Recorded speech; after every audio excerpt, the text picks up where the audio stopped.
కృష్ణా జిల్లా వైఎస్ఆర్సీపీ జిల్లా అధ్యక్షులు మాజీ మంత్రి పేర్నాని మనతో ఉన్నారు. ఎందుకు నిన్నటి నుంచి కూడా ఒక అంశం బాగా టీవీలో ప్రచారం అవుతుంది. విషయం పేర్నాని అరెస్టు ఖాయమంటూ చెప్తున్న నేపథ్యంలో అయిపోయింది, బతికి అయిపోయింది. నీకు కొత్త చెక్కేస్తారులే ఈ రోజంతా. చూస్తారు మీరు కార్యకర్తలు సమావేశం పెట్టారు, అయితే మీ అరెస్ట్ జరుగుతుంది కాబట్టి ఈ సమావేశం పెట్టారంటూ ఎల్లో మీడియాలో బాగా ప్రచారం చేస్తున్నారు. సోషల్ మీడియాలో కూడా అదే ప్రచారాన్ని నిర్వహిస్తున్న పరిస్థితి. ఏం చెప్తారు? నాకు భయం అవుతుందిరా. ఏమైతుందన్నా? భయం అవుతుందా? ఇవాళ వరకు ఎఫ్ఐఆర్ అవ్వలేదు. నెల రోజుల నుంచి రేపు అరెస్ట్ మాపు అరెస్ట్ అని చెప్తున్నారు. ఇది నిజం. కొండ మీద ఉన్న అమ్మ మీద ఒట్టు. ఏడే రోజులు ఇవాళ వరకు ఎఫ్ఐఆర్ అవ్వలేదు. ఎఫ్ఐఆర్ అవ్వకుండా ఎట్లా అరెస్ట్ చేస్తారు? ఎఫ్ఐఆర్ స్టేట్మెంట్ రిమాండ్ రిపోర్ట్ అని 10 నిమిషాలు రెడీ అయిపోవాలి. ఇది బలిసి కొట్టుకున్నాడు. నేనేమన్నా ఎట్ట కనపడుతున్నాను? నేను మరీ అంత ఎదవలా కనపడుతున్నారా? ఓ మాదిరిగా కూడా కనపడలేదా? ఎవడు ఎఫ్ఐఆర్ కట్టకుండా నా దగ్గరికి అరెస్ట్ చేయడానికి వచ్చే ధైర్యం ఎవడుకుందని అడుగుతున్నాను. నాయుడు, నిప్పుతో నేషనల్ గేమ్ ఆడుతున్నావు, నువ్వు మస్ అయిపోతావు. ఎవడాడు? తురే అన్నావంటే తోలు తీసేస్తాను ఎద్దవ్వా. మీరు రాసుకుని మీ సునకానందం పొందటమే తప్పితే నిజంగా ఎఫ్ఐఆర్ కట్టావు.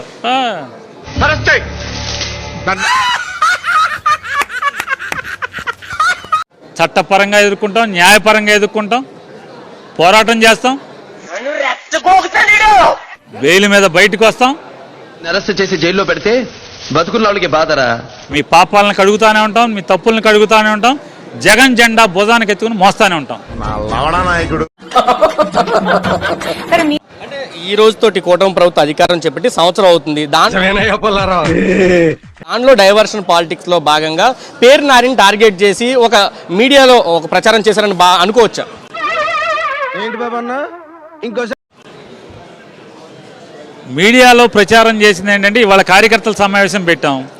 ఎందుకు పెట్టామో తెలీదు, గుర్తులేదు, మర్చిపోయా. కాబట్టి కార్యకర్తల సమావేశం పెట్టితే నేను పారిపోవాలి. దొరికాడా? లేదు సార్. వెనక్కి టీవీలో, ఆంధ్రజ్యోతి ఛానల్లో లేదా TV5లోన ఏ క్షణానైనా పేర్నాని అరెస్ట్ అనేది నేను ఊళ్ళోంచి పారిపోతే సమావేశం జరగదు. పారిపోయాడు. మూర్తి గారు ఏంటి దొరకలేదు సార్. నాకు తెలుసు వాడు దొరకడు.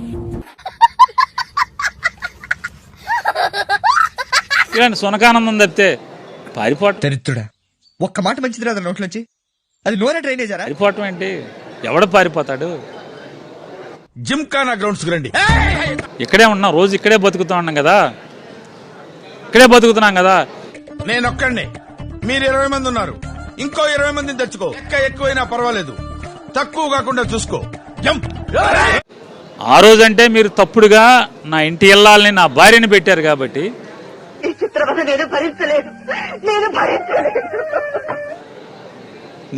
న్యాయస్థానాల్లో రిలీఫ్కి వచ్చేంత వరకు తప్పుకున్నాను. ఎందుకు సార్ పాతగాయని మళ్ళీ నన్ను పెడతా అంటున్నావు కదా, ఊళ్ళోనున్నా ఎదురు చూస్తున్నా.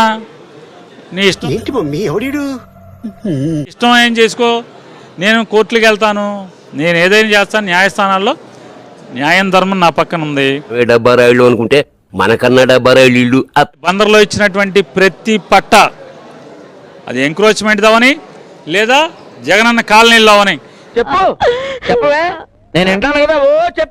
ప్రతి పట్ట జగనన్న నవశకం అనేటువంటి వెబ్ పోర్టల్లో అన్నీ ఉన్నాయి. అరే నిజం చెప్పురా, నీ ముఖం చూస్తుంటే నాకేదో తేడా కొడుతుంది. నువ్వేదో తీటేసం వేసుంటావు. మా ఊరు బాగు చేస్తంటే, అంటే పోర్టు నిర్మాణం జరుగుతున్నందుకు మా ఊరు ఎమ్మెల్యే కొల్లు రవీంద్రకి కళ్ళలో ఆనందం కనపడదు. అతను నా గురించే మాట్లాడుతున్నాడు. నన్ను అరెస్ట్ చేస్తే మాత్రమే కళ్ళలో ఆనందం కనపడదంట.